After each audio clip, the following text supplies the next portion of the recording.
박한용의 쌩얼 현대사.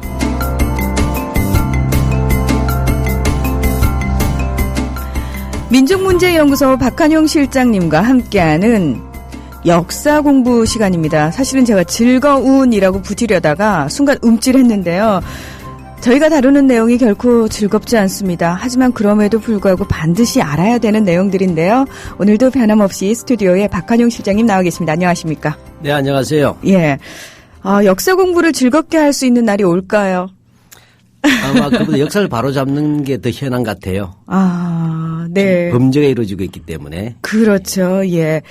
아마 우리가 지금 하는 이 작업이요. 나중에 우리 후손들이 즐겁게 역사 공부를 하기 위한 밑거름이 될 거라고 저는 믿거든요. 그럼요. 역사를 공부하면서 암기가 아니고 네. 그 역사를 배움으로써 내가 살아가는 길이 역사적으로 평가하고 내가 역사의 길을 가겠다고 가늠하게 해주는 그런 역할이란 말이죠. 네. 이 프로가 그렇게 되었으면 좋겠어요. 네. 오늘도 저희가 아주 중요한 내용들 많이 준비하고 있으니까요. 귀 쫑긋 세우고 주목해 주시길 부탁드리겠습니다.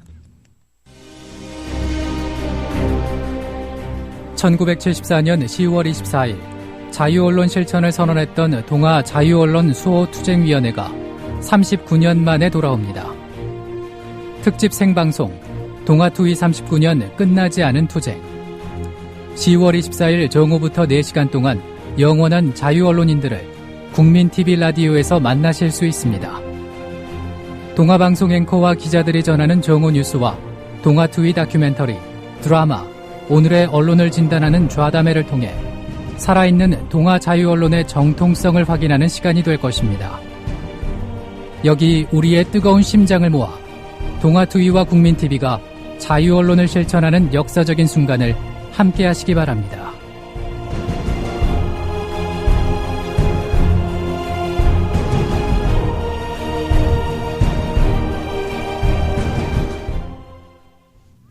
네, 여러분께서는 국민TV 라디오 박한용의 쌩얼 현대사에 오셨습니다.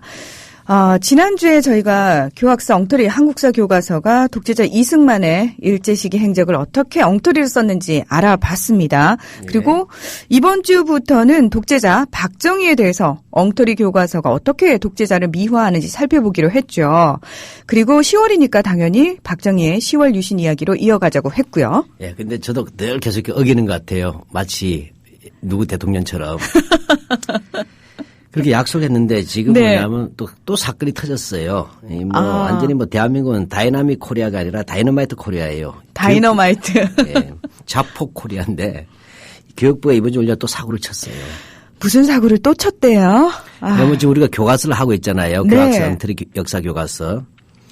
그 워낙 문제가 많아서 그 검정 통과 철폐를 요구했는데 교육부가 이제 몽땅 싸잡았어 이번에 월요일 날. 8종 한국사 고등학교 교과서들이 다 틀린 것들이 많다고 또 이제 보도를 했어요. 그래서 뭐냐면 핵심이 뭐냐 교학서를 언급한 것이 아니고 알고 보니까 다른 7종도 틀린 게 많더라 이런 맥락에서 전체 8종 교과서에 대해서 수정 보완 공고를 하면서 각 교과서들마다 고쳐야 될 내용들 지적을 했어요. 네네. 이게 안 고치면 교과부 장관이 직권으로 강제하겠다. 라고 했어요. 교학사야 알고 그렇게만 해줘서 통과하면 좋다 이렇게 해서 하겠습니다 했지만 7종 교과서로서는 억울하죠. 아니 이거 자다가 무슨 네. 봉창 두드리는 소리입니까? 네, 그래서 이 문제를 또 이게 안 짚고 넘어갈 수 없어요. 이러다 보니까 진도를 못 나가는지만 이게 현재 역사 진도를 짚고 있어요. 실시간으로. 예. 이해해 주시고 우리가 지금 실시간으로 역사를 진행하고 있다. 이렇게 이해해 주시면 좋겠어요. 예. 보통 역사가요, 지나간 과거 얘기인데 우리는 참 현재의 역사 이야기를 해야 되니 이게 참 가슴이 아픈데 8종의 한국사 교과서 모두 합쳐서 총 829건의 오류나 수정 보완할 것이 있다. 이렇게 얘기를 했습니다. 네. 말씀하신 것처럼 교학사 교과서만 문제가 아니라는 거죠. 모든 한국사 교과서가 문제니까 고치라는 거잖아요. 학교에서 가르쳐야 하니까 안 고칠 수는 없겠네요. 예, 근데 이 부분에서 조금 뭐냐면 이 교육부의 보도가 보이지 않는 꼼수가 있어요. 지금 국민들이 궁금한 것은 교학서가 도대체 얼마나 지적을 당했느냐가 핵심이었잖아요. 그렇죠. 물론 다 원본을 뒤져보고 보도 자료를 뒤져보면 몇 건 나오지만 보도 자료 자체에서는 그냥 이 8종 교과서가 총 829건 하니까 많다는 느낌만 주잖아요. 네. 근데 어떤 교과서가 어떻게 얼마나 틀렸냐를 보도 자료 자체를 안 하고 첨부 파일에 그냥 자료집으로만 넣었어요, 슬쩍. 그러니까 일반인들은 알 수가 없죠.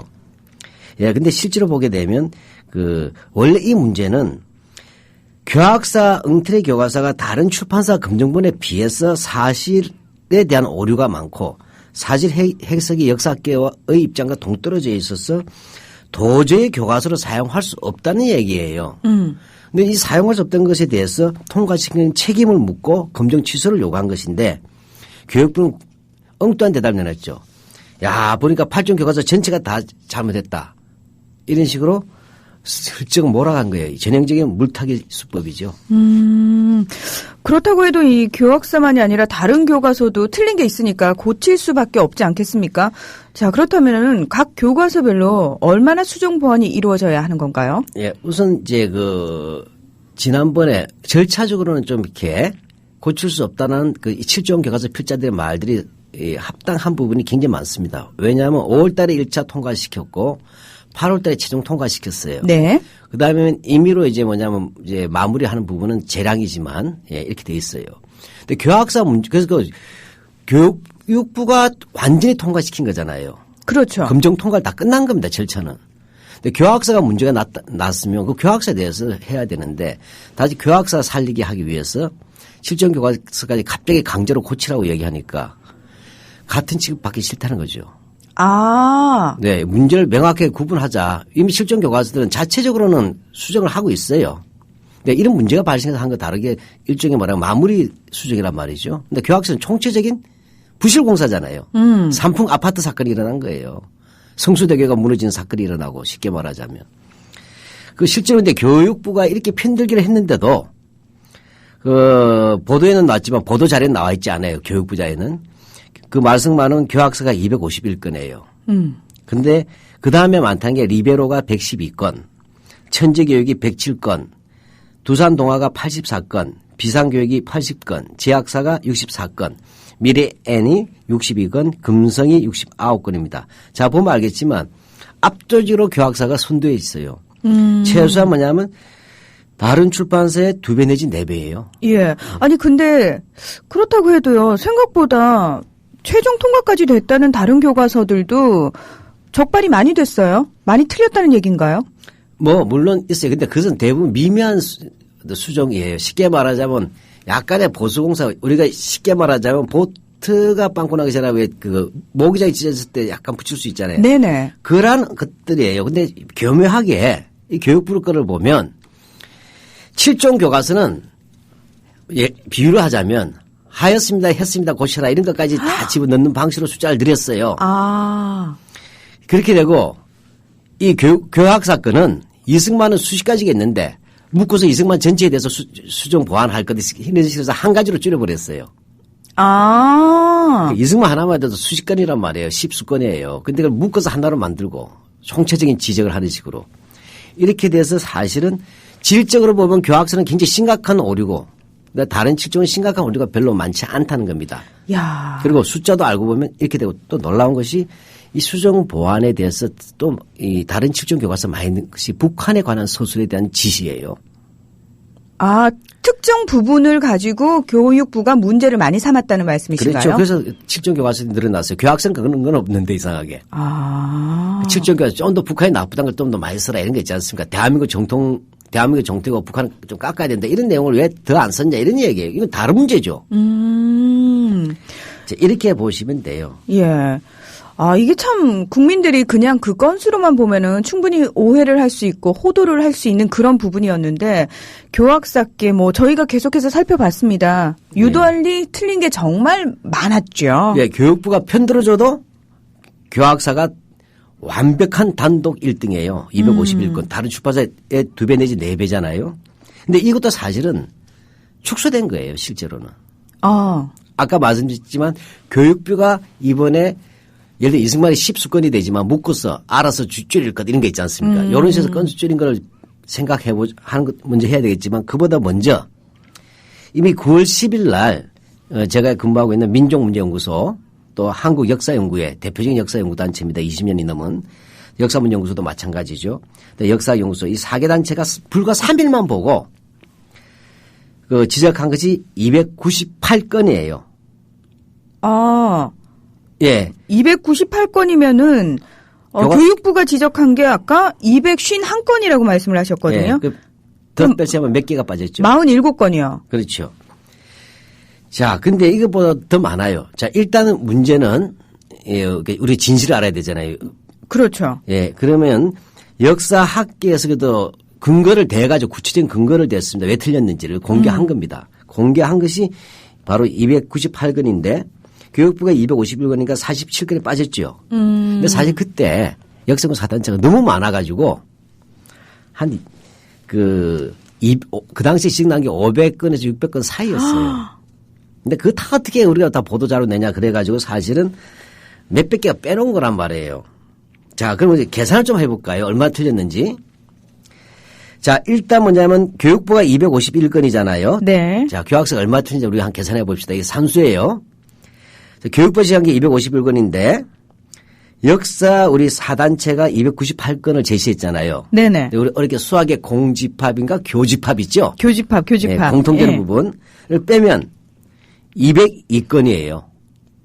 무슨 얘기냐면 교육부에 251건인데 그중에 우리 역사단체가 지적한 것들은 쉽게 말하자면 몇 개 됩니까? 298에서 201을 빼면 96건. 아, 예. 96건. 예. 밖에 중복이 안 된다는 얘기예요. 따라서 교육부 251건에다가 역사단체가 교육부하고 중복이 되지 않는 것 202건이에요. 두 개 합치면 어떻게 되죠? 453건. 예, 453건이에요. 그죠? 네. 자, 여기에 뭐죠? 우리가 또 공개 안 한 게 있다 그랬죠? 네. 뭐 감추려고 한 건 아니고 교육부가 전문가도 불러서 한번 찾아봤다는데 역사학자한테 역사 교과서를 안 맡긴 대가를 한번 보라는 거예요. 우리가 한 200개에서 300개 사이 또 빼놓은 게 있잖아요. 그럼 뭐죠? 총 하면 이 교학서는 알고 보면 700개 이상이 틀린 거예요. 그러면 이 교과서가 연표하고 뒤에 있죠? 출판사 간지 붙여가지고 400쪽이에요. 네. 한 페이지당 한 개 이상 틀린 거예요. 1.5개에서 1.7개. 모든 페이지가 하나씩 틀렸다는 얘기예요. 이게 교과서입니까? 쓰레기지. 참. 한 페이지 하나씩 틀리는 수학 문제집 보시면 어떻게 되겠어요? 정답이 틀린 거. 저희가 이런 거를 누더기라고 표현을 하죠. 이거는 교과서라고 얘기할 수가 없는데 네. 지금 아까 계산대로라면 이번에 교학사가 교육부 지시대로 고치더라도 여전히 교학사 교과서는 틀린 것 투성이 아닙니까? 쓰레기가 계속 나오는 거죠. 쉽게 말하면 지금 이렇게 해서 다 하더라도 지금 뭐죠? 우리가 역사연구 사단체가 지적했습니다. 교육부가 안 받아준 게 202건이잖아요. 그렇죠. 그건 다 근거를 제시한 겁니다. 역사학계 이견이 없이. 여기다 우리가 아직 공개적으로 거론하지 않은 240에서 한 340건 사이 하게 되면 여전히 400 내지 500건 사이가 틀린 게 있는 거예요. 역시 한 페이지 하나씩 틀린 게 나와요. 그러네요. 네. 네. 이것을 지금 무슨 얘기냐면 교육부가 251건을 수정하라고 한들 여전히 400건 이상이 틀린 교과서가 쓰인다면 어떻게 되겠습니까? 자, 그렇다면요. 아까 그 말씀하신 것 중에서 역사연구 4단체가 공개 지적했음에도 불구하고 교육부가 채택하지 않은 것들 가운데 몇 가지 예를 좀 들어주시죠. 예. 중요한 게 역사 인식에 관한 부분 다 넘어가 버렸어요. 역사 인식에 관련된 부분이요. 평가라든지. 근데 역사학이 역사일 수 있는 이유는 뭐냐면 사실에 대한 발굴을 넘어서 그래서 역사적 맥락에서 해석해내는 거지 않습니까? 그렇죠. 의미를 부여하고.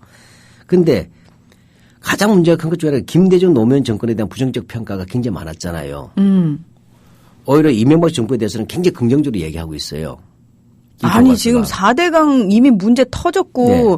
고발한다는 얘기도 나오고 있는데 여전히 긍정적인 평가가 네. 있다고요? 그러니까 김대중 노무현 정권에 대한 부정적 평가는 그대로 두라고 한 거죠. 이건 편파적이죠.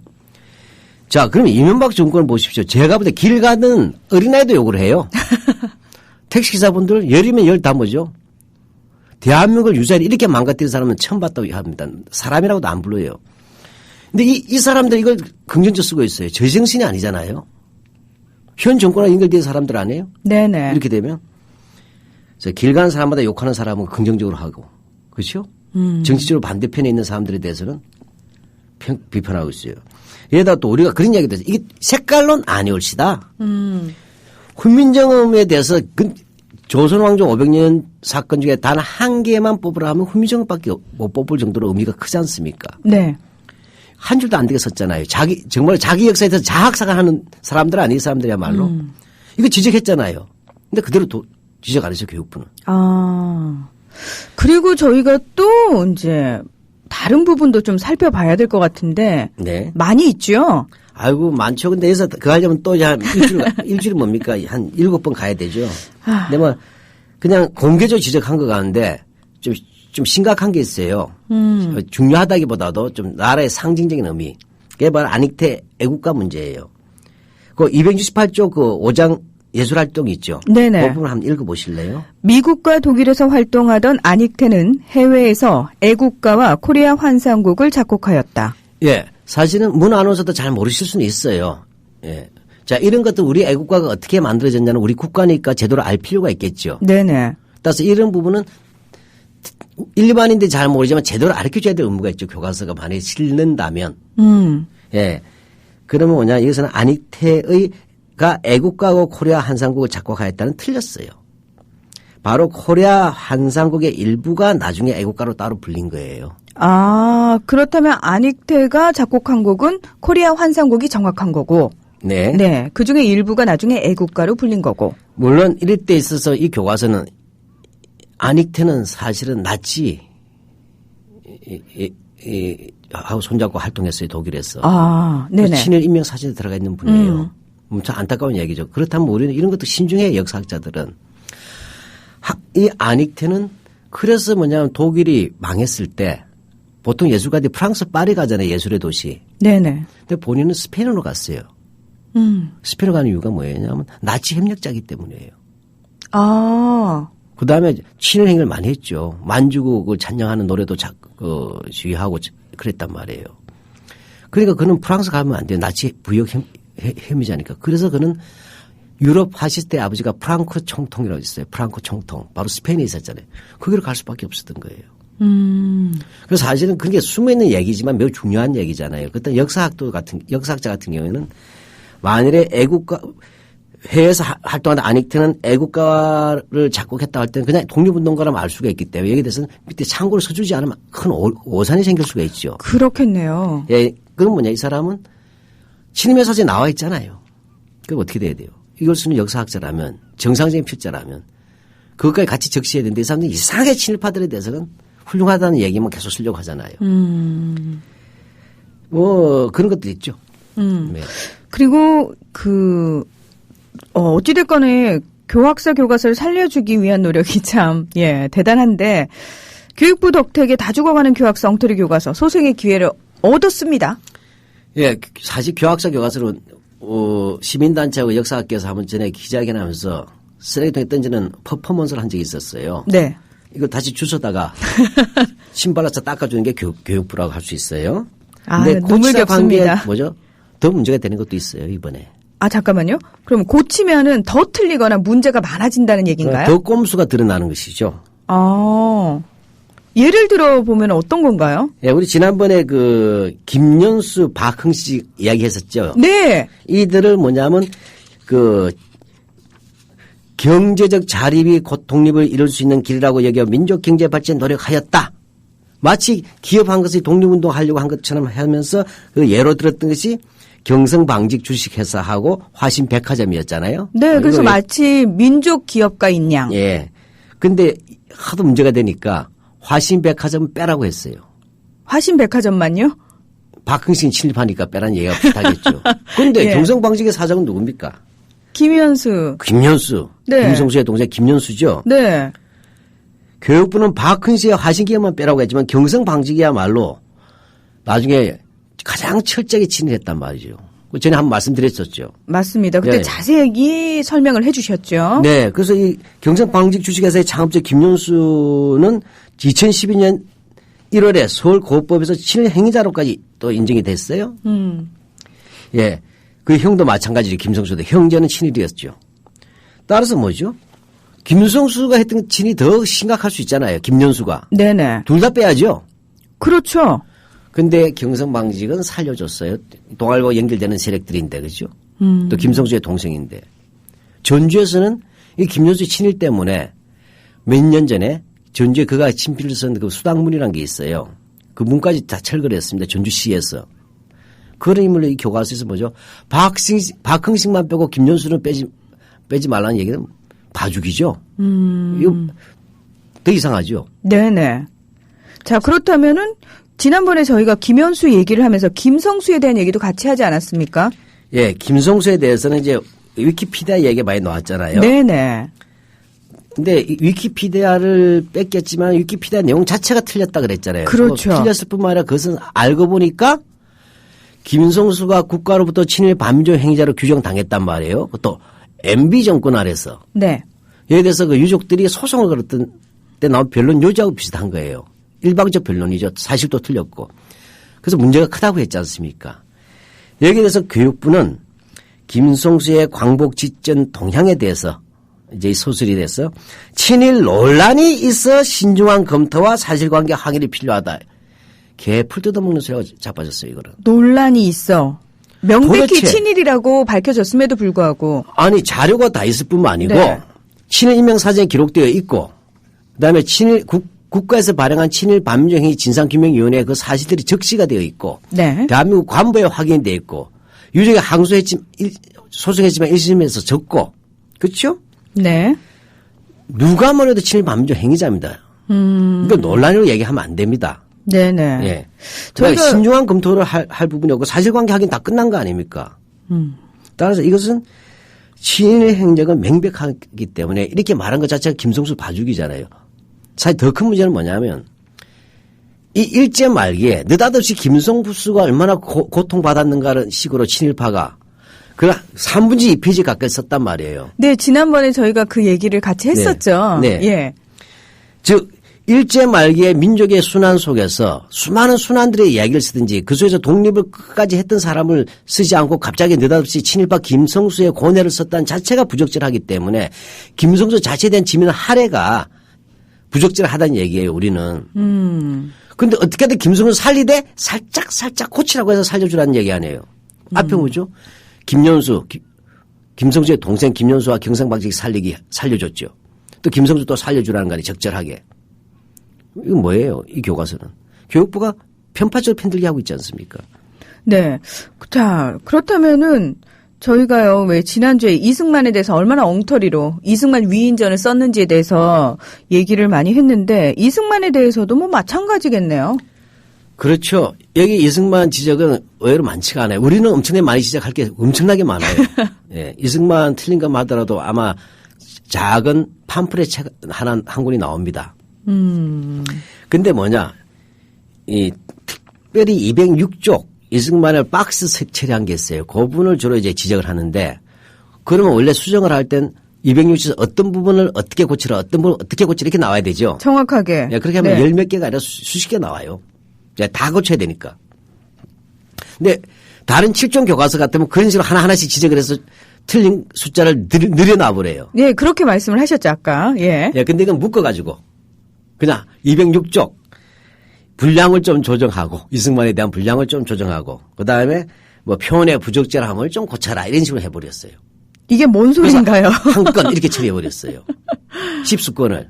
아, 참 이승만 또 여기서 말해야 되네요. 아, 지긋지긋해요. 죽었는데도 또 튀어나오고 또 튀어나오고 부활시키고. 예. 불사조 같습니다. 예. 이 불사조가 아니다. 이거 뭔지 모르겠어요. 예. 사실은 그래서 뭐냐면 이 지적은 굉장히 문제된 것은 이승만을 지들이 살리게 하는 쪽 아니에요. 국보라고. 그렇기 때문에 교과서에서 그러한 부분에서 역사학계가 심각하게 문제 제기를 하고 있으면 어떻게 고치라는 책임 있게 지적을 해야 될 거예요. 굳이 한다면. 근데 그렇지 않고 뭐냐면 평가나 사실 이거 뭐냐 이승만에 대해서 너무 과도하게 티내게 찬양하지 말라는 얘기예요. 티내지 않게 써달라는 얘기예요. 눈치껏 잘 써봐요. 뭐 이런 예, 의미겠죠. 그렇죠. 예. 그러다 뭐냐면 구체적으로 우리가 어디라는 것을 지적하지 않으면 이젠 지들 마음대로 써더라도 넘어갈 수 있게 하는 거 아니에요. 네. 예. 그 다음에 결과적으로는 이승만을 필자들이 딴 데는 글자까지도 고치게 하면서 여기는 필자들이 여전히 이승만에 대해서 적당히 찬양할 수 있도록 재량을 주고 있어요. 그러면서 한편으로 오류 숫자를 줄이기 위해서 뭉뚱그려서 한 건으로 처리해버리고 10몇 건을. 네.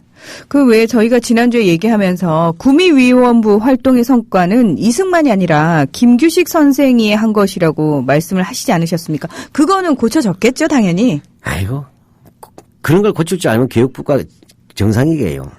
아이쿠야. 보십시오. 그게 256쪽에 나오는 거예요. 269쪽이 아니라. 네. 그때 구미위원회 활동의 성과를 쭉 설명하고 나서 그다 느닷없이 이승만을 사진을 넣고 그다음에 대표로 이승만 이렇게 했지 않습니까? 네. 그럼 누가 봐도 그 이승만이 하던 시절 활동 성과로 보이지 않습니까? 그렇죠. 또 그렇게 봐야 되고. 근데 분명히 얘기했죠. 이 시기의 활동은 김규식 선생이 올린 성과였단 말이에요. 그걸 이승만 활동 성과 올렸으니까 틀렸다고 지적이 된 거잖아요. 네. 이거 지적 없어요. 이건 정답 틀리게 됩니다. 그러면은 이거 외에 또 다른 것도 있나요? 아, 그렇게 하려니까 해요. 수백 가지예요. 네, 그래서. 예. 예, 근데 뭐 하나 좀 보죠. 또 지난번에 했던 복습이니까. 지난번에 한번 그 293쪽 이승만 쪽 한번 읽어보실래요? 네. 임시정부의 승인운동과 국제사회의 움직임이라는 챕터에서 대한민국 임시정부는 1940년대 들어 국제사회로부터 승인을 받으려는 운동을 전개하였다. 임시정부 승인 획득 운동의 주역은 이승만이었다. 네. 그 다음에 하나 더 읽어보실래요? 네. 293쪽. 1943년의 카이로 선언과 OSS 부대와 한국광복군의 협력 등은 이승만의 성과라고 할 수 있다. 자, 이런 거에 교육부는 이 얘기에 대해서 어떤 생각하냐면 카이로스는 너무 중요하게 틀린 거잖아요. 네. 예. 그러니까 이것은 고치라고 했어요. 나머지는 표현이 과하다는 식으로 얘기했어요. 표현이 과한 게 아니잖아요. 임시정부 승인 획득 운동의 주역은 이승만이 아니잖아요. 아니죠. 예. 근데 표현이 과하단 말은 주인공이 중요하지만 너무 티내게 하지 말라는 소리 아니에요? 또 OSS 부대와 한국 광군의 협력 등은 이승만의 성과라고 할 수 있다. 이건 또 아니잖아요. 네네. 자, 과장이 아니고 사실은 옳은데 지나치게 찬양하지 말 것이라는 식으로 지적을 하고 있단 말이에요. 그러니까 다시 말해서 이거 사실 자체가 틀린 얘기임에도 불구하고 조금만 눈치껏 좀 잘 고쳐봐라. 이런 그렇죠. 식으로 언지를 준 거네요. 정확하게 다른 실종 교과서에 하듯이 밑줄 쫙 긋고 네. 이건 이승만 한 거 아니니까 고칠 거 김규식 선정으로 또 이거 김규식 조상이 한 거니까 고칠 거 이렇게 해야 될 거 아니에요? 다 묻고서 적당히 알아서 지나친 표현을 삼가할 것 이렇게 얘기하면 사실은 맞다는 식으로 가는 거 아니에요? 예, 결과적으로 뭡니까? 그래서 카이로 선언은 너무 이제 그 민망하니까. 그 다음에 이승만에 대한 과한 표현만 고치라고 하는 이런 방식은 수정이 아니죠. 편파? 판적이에요. 예. 예. 아, 참. 그렇다면은 이렇게 틀린 것만 문제가 아니고, 예, 다른 부분도 사실 심각하게, 제기가 됐죠. 역사학계에서 문제 제기를. 예. 예, 어떤 부분들이 있죠? 예, 지금 뭐 사실은 좀 우리가 그건 좀 이따 하기로 하고. 네네. 이게 왜 이렇게 이승만 부분을 특별하게 이렇게 했느냐 봐야 돼요. 예. 그러니까, 우리가 눈에 얘기하지만 왜 이승만 위인전을 만들었냐. 그렇죠. 예.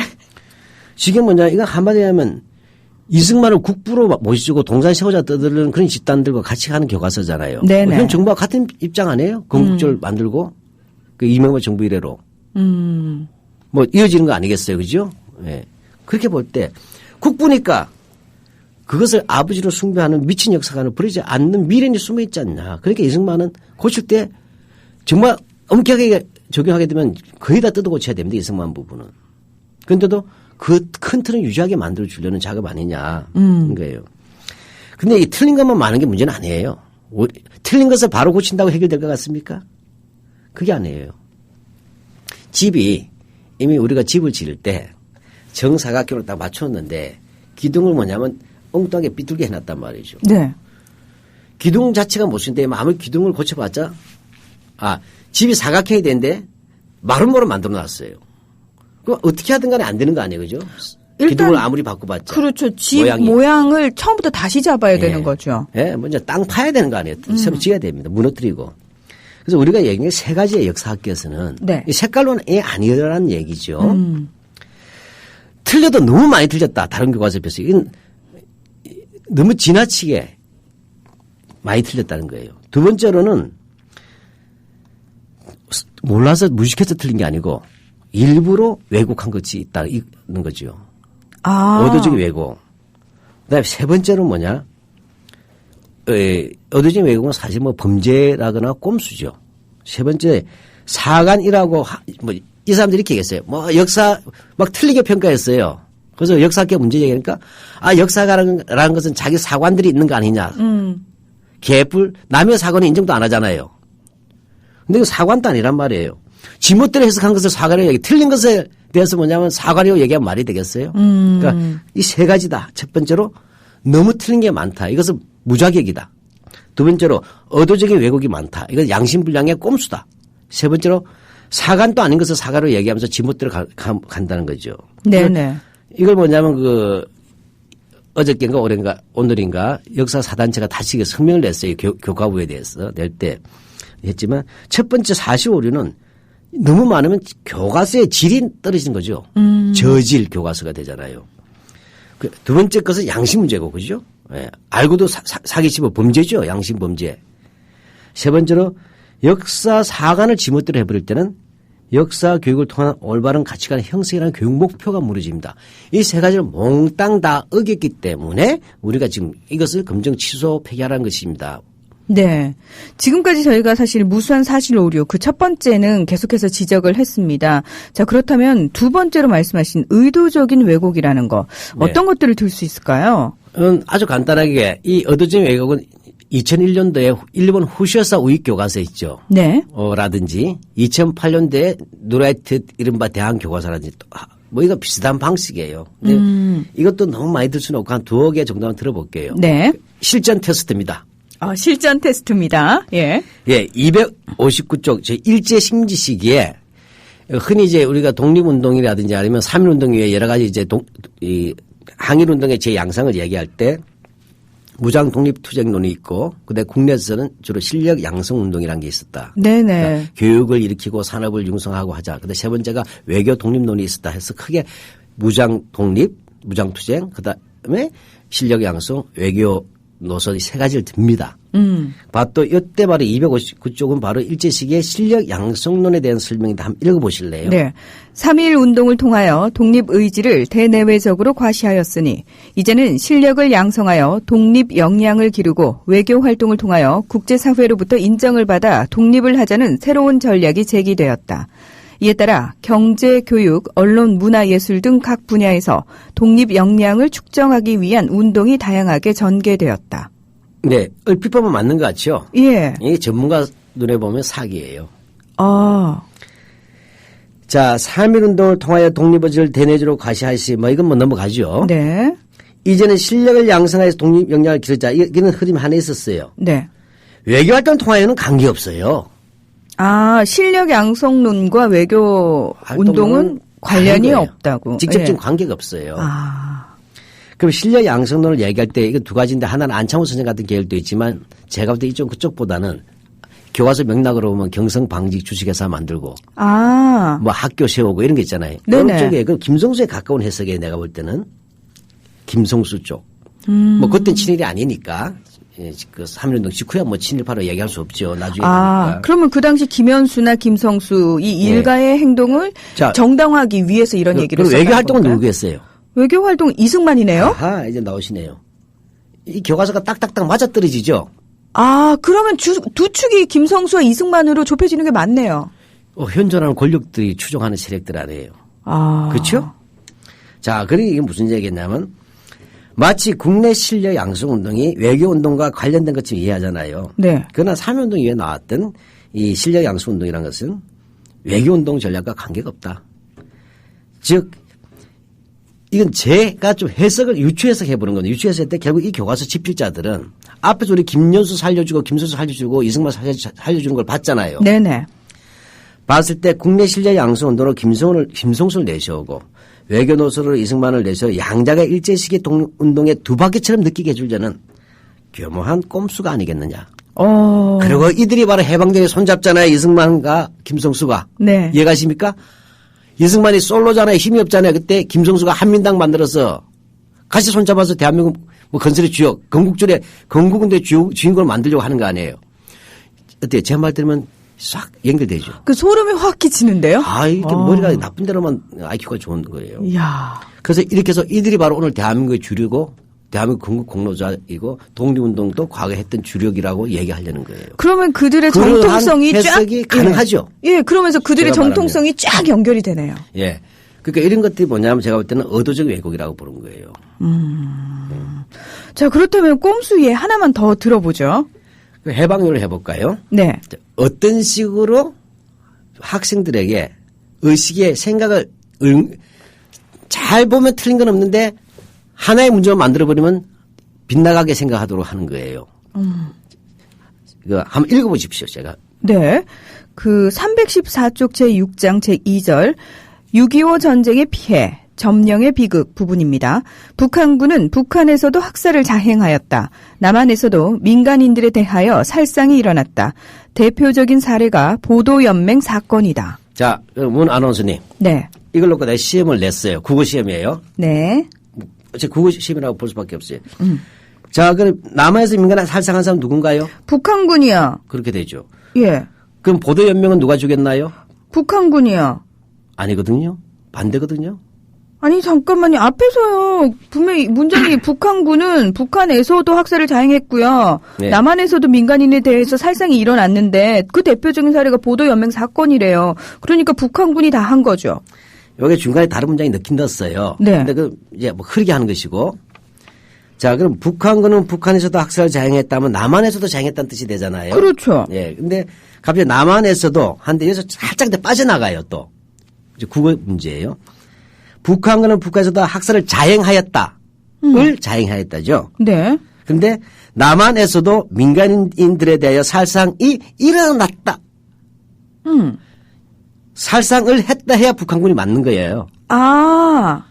그렇죠? 그러니까 딱 떼놓고 보면 아주 교묘하게 빠져나갈 게 있지만 우리 문화서 같은 게 얼마 대본이나 글 많이 읽으셨어요. 네. 하지만 전체 딱 읽으면 북한군이 한 것처럼 보이죠. 다 북한군이 했죠. 주체는 다 북한군인데요. 그런데 교묘하게 살상이 일어났다 해서 정말 북한군입니까? 아닙니다. 살상이 일어났다니까 꼭 살상을 했다고 북한군이란 말이 없잖아요. 주어가 없어요. 그러네요. 주어를 일부러 빼버린 거예요. 대표적인 사례가 보도연맹이나 보도연맹은 어떤 사건이냐면 과거에 좌익을 했던 사람, 꼭 좌익하지 않은 사람도 많아요. 전쟁이 나니까 보도연맹에 가입시켰던 사람들을 수십만 명을 죽인 사건이잖아요. 네. 쉽게 말하면 남한에서 보도연맹은 굉장히 억울한 사건이 많습니다.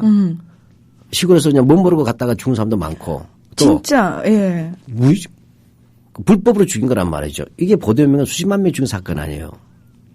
이거는 남한에서 이른바 좌익으로 몰아서 죽인 대규모 학살이에요. 예, 말 그대로 우리 민족의 아픔이라고 비극이라고 얘기를 하죠. 예, 그러니까 어떻게 해요? 북한군은 학살을 자행했다 해서 주체를 했는데 남한에서는 민간인 살상 일어났는데 주체가 없어. 누가 죽었는지 몰라. 근데 읽으면 북한군이 죽인 것처럼 되잖아요. 네. 보도연맹에 대해서 설명 안 해버리면 되니까. 보도연맹이 뭐냐? 좌익인데. 좌익이 좌익을 죽여? 말이 안 되죠. 근데 그 설명 안 하면 되잖아요. 그러네요. 예. 아주 이런 식의 꼼수죠. 사실은 우리가 보면 알겠지만 이 책에 보면 이 남과 북의 민간 학살, 저는 사실 6.25 전쟁이라는 것이 정규군과 정규군의 싸움이 있었잖아요. 네. 그 다음에 게릴라와 게릴라. 예를 들면 우익의 9월상 게릴라, 좌익의 지리산 빨치산, 그 다음에 민간인들끼리 죽창 들고 지르고 그죠? 하는 광기의 시대였다는 것을 저는 굉장히 가슴 아프게 생각을 해요. 그런 속에서 뭐냐, 역사학에 가르칠 때는 이 전쟁의 광기와 속에서 뭐냐면 민간인 학살들이 양쪽 다 일어났다는 건 다 지적합니다. 그러나 그 규모들이 어떤 걸 대략 얘기해 줘야 되잖아요. 그렇죠. 너무 많았기 때문에. 사실은 전쟁의 참상, 비극을 정확하게 알려줘야 되는 거죠. 예, 근데 뭐냐 하면 우리 노글리 아세요? 노글리. 네.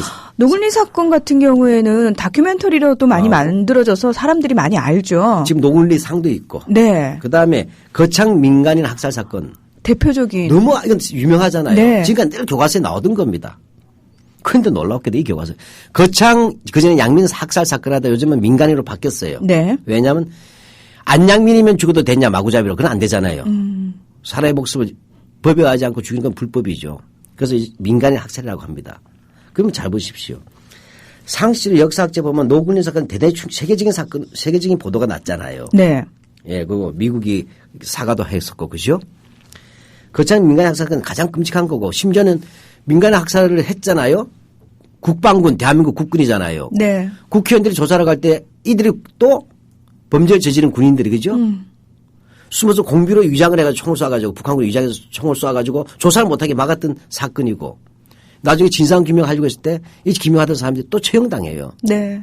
이렇게 됐던 것이 한데 이것에 대한 전혀 언급이 없어요. 그러고 나서 교과서에 뭐냐. 북한군이 학살한 것은 11줄. 그다음에 남한의 민간의 학살은 5줄. 2대1로 비중을 다르게 했어요. 이건 비중 문제도 따지면 전체적으로 아까 봤죠. 북한군이 얼마나 사람을 많이 죽였냐는 남쪽에서 민간의 학살한 거에 2배로 써놓고 게다가 또 남쪽의 학살에 대해서 뭐죠? 주체를 안 씀으로써 마치 북한군이 죽인 것처럼 착각할 수 있는 교묘한 글쓰기가 있고 그다음 대표적인 학살 사건으로 지금 또 역사 현안이 되는 노글리나 거창 같은 집 현안 아닙니까? 알아야 되잖아요. 이런 것들에 대해서는 다루지 않는다 말이죠. 더 큰 것은 뭐냐면 이 북한군의 학살은 주로 뭐냐면 후퇴 시기에 일어났어요. 그러니까 시기적으로 보면 남쪽에서 먼저 일어났단 말이죠. 그럼 남쪽에서 사실은 이렇게 먼저 그 후퇴하면서 대전 감옥이나 대구 가면서 학살한다고요. 네. 북한군은 이제 뒤따라 왔다가 나중에 쫓겨나면서 자기들 또 복수하는 이 보안성. 됐지만 결과적으로 누가 쏘는지 모르게 나중엔 학살이 반복이 됐지만 근데 이것은 뭐냐면 시기적으로 어느 것이 먼저는 역사적 소수에서는 앞에 일어난 걸 먼저 써줘야 되잖아요. 그렇죠. 네. 뭐 그런데 보면 이런 식의 교묘한 글쓰기는 이도를 떠나서 좀 지저분하다는 거예요, 사람들이. 자, 첫 번째는 그 정말 무수한 사실 오류. 두 번째는 이렇게 의도적인 왜곡. 세 번째로 지적하신 부분이 사관이라는 미명 아래 역사에 대한 제멋대로의 해석, 평가 이런 것도 문제라고 하셨는데 특히 어떤 부분에서 그런 것들을 찾아볼 수 있을까요? 네, 이 사람들 자기들 입맛이 안 맞으면 빨갱이라고 얘기하잖아요. 그럼 지들이 막 틀린 것은 자기들은 역사관이 달라서 그렇다 얘기해요. 예. 자기들 건 사관, 우리는 빨갱이. 되는데 첫 번째로 이 사람들 사관이 안 된다는 것은 생각이 안 바뀌었다 얘기잖아요. 생각의 구조입니다. 사실 넘어서 그 대표적인 게 그거 아닙니까? 지난번 얘기죠. 식민지 근대화론이잖아요. 네네. 뭐 융합주의를 적용했단 말 했잖아요. 예. 무슨 다문화 공생도 아니고 일제 식민 시기를 융합주의로 바라보는 이건 구제불능이에요. 융합주의라는 말 자체가 학계에 없는 말이다라고 말씀하셨어요. 없고 무슨 다문화 같은 걸 얘기하는 거예요. 네네. 굳이 있다면. 그다음에 279쪽 한번 읽어보세요. 이건 심각한 문제죠. 이야기 한국사 전북 김제에서 지주제의 발달이라는 부분입니다. 동진수리조합은 1928년에 섬진강 상류에 유역 변경식 운암댐을 완성함으로써 김제군 광활면 간척지에도 농업용수를 공급할 수 있었다. 예, 이게 누라이트 이용원들이 떠드는 거예요. 일제가 가장 식민지 근대하고 농촌부에 근대화를 했다고 가장 떠들면서 일제 시기에도 떠들었던 것이 동진강 수리조합이에요. 이걸 이용원이 떠들었고 대한 뉴라이트 교과서에 나왔고 이걸 또 이명을 썼어요. 근데 문제는 이거 이제도 많은 수리조합이 있었고 김제 지역에는.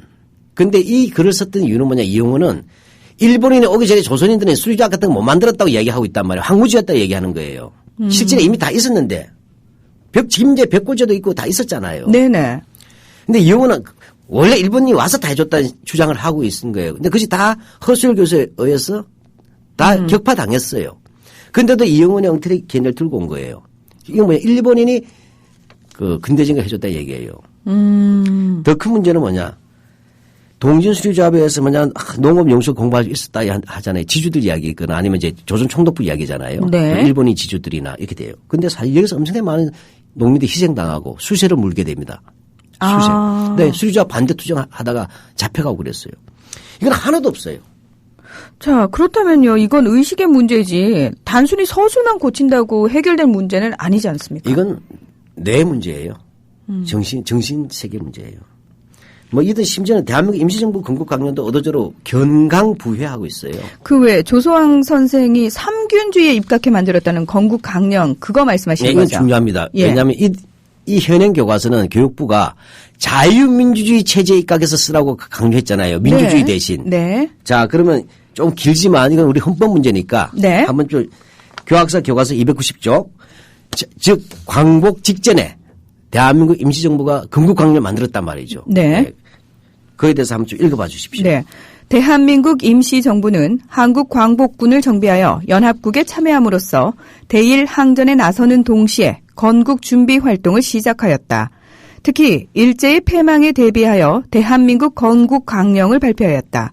이는 임시정부가 건설할 국가의 정치 이념을 제시하고 독립전쟁의 준비가 되었음을 알리는 것이었다. 조소왕의 삼균주의에 기초한 건국 강령은 의회주의에 기초한 민주공화국 건설을 표방하였고 토지개혁과 주요 산업의 국유화, 친일파 청산 등이 주요 내용으로 구성되었다. 여기에는 앞으로 건설할 국가의 형태를 국민주권의 바탕을 둔 자유민주주의 국가로 설정하고 있었다. 또한 사회주의 세력까지 끌어들여 사회경제개혁을 통해 공정한 절차와 균등한 분배를 추구하고자 하는 방향이 담겨 있었다. 이것은 광복 이후 대한민국 건국과 재헌헌법의 제정에 큰 영향을 미쳤다. 요컨대 이겁니다. 대한민국 임시정부의 건국 강령은 조소왕 선생의 삼균주의에 입각했다라는 게 첫 번째입니다. 네. 그리고 그 구체적인 내용은 의회주의에 기초한 민주공화국이 뭐 됐어요. 그다음에 토지개혁하겠다는 얘기는 뭐냐면 토지개혁 핵심은 뭐냐면 그 대토지 소유자들 몰수하겠다는 거예요. 아, 네네. 예. 그다음에 주요 산업의 국유화. 그다음에 친일파 청산. 그다음에 뭐냐면 사회주의까지 끌어들여서 계획을 하겠다.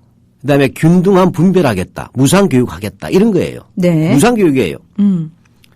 이게 자유민주주의 국가라고 설정했던 게 코미디예요.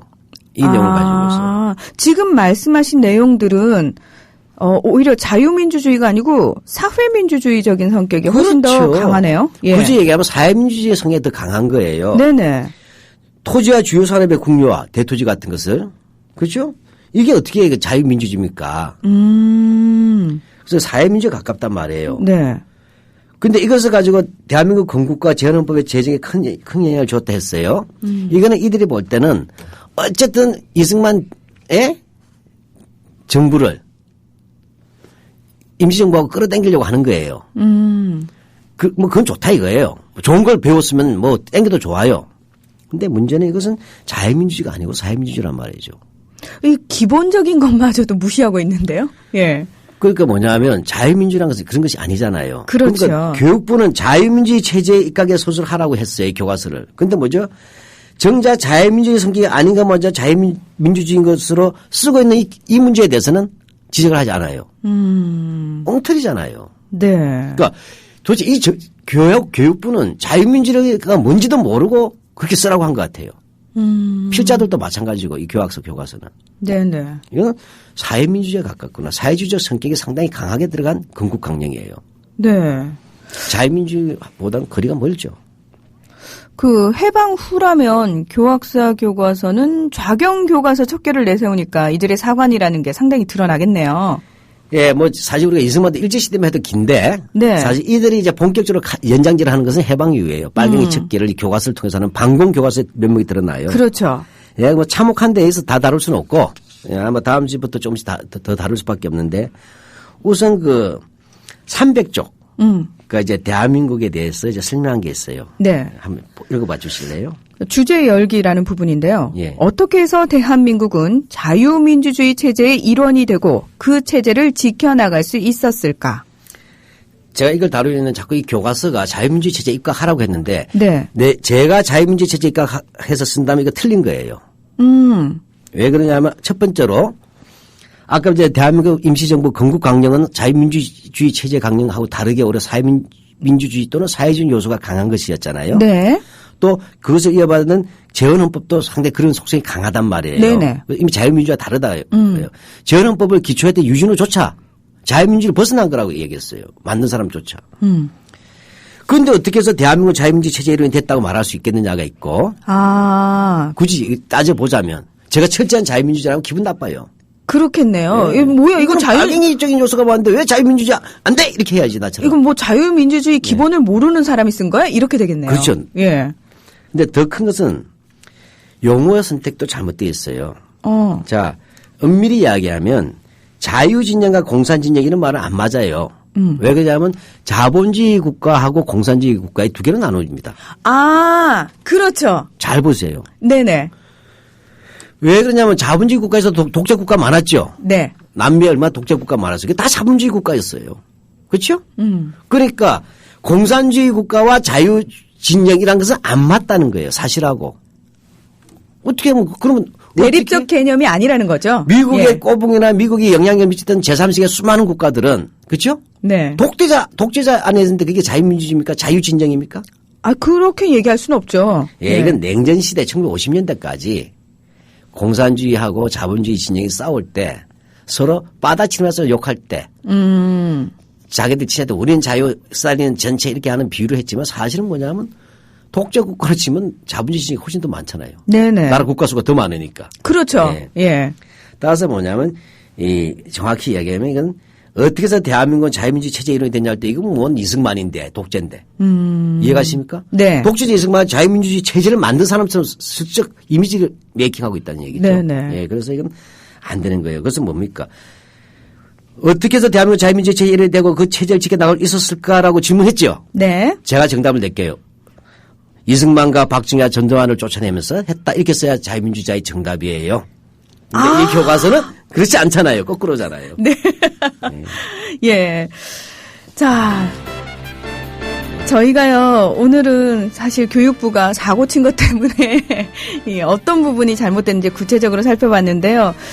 오늘은 여기까지 저희가 마무리를 해야 될 것 같고, 그럼 다음 주에는 어떻게 박정희에 대한 얘기를 할 수 있을까요, 실장님? 이러다 보면 이제 아마 다음 주에 이 해방유 부분들을 하면서 박진으로 가는 과정인데 또 교육부가 어떤 사고 칠지에 따라서 연동될 것입니다. 네. 과거와 현재를 같이 연동시켜서 하는 생활 역사를 한번 가보죠. 네, 박정희 알겠습니다. 다루긴 다룹니다. 네, 오늘 시장님 고맙습니다. 예, 고맙습니다. 네, 박한용의 생활현대사는 다음 주 수요일 7시에 다시 찾아오겠습니다. 함께해 주신 여러분 고맙습니다.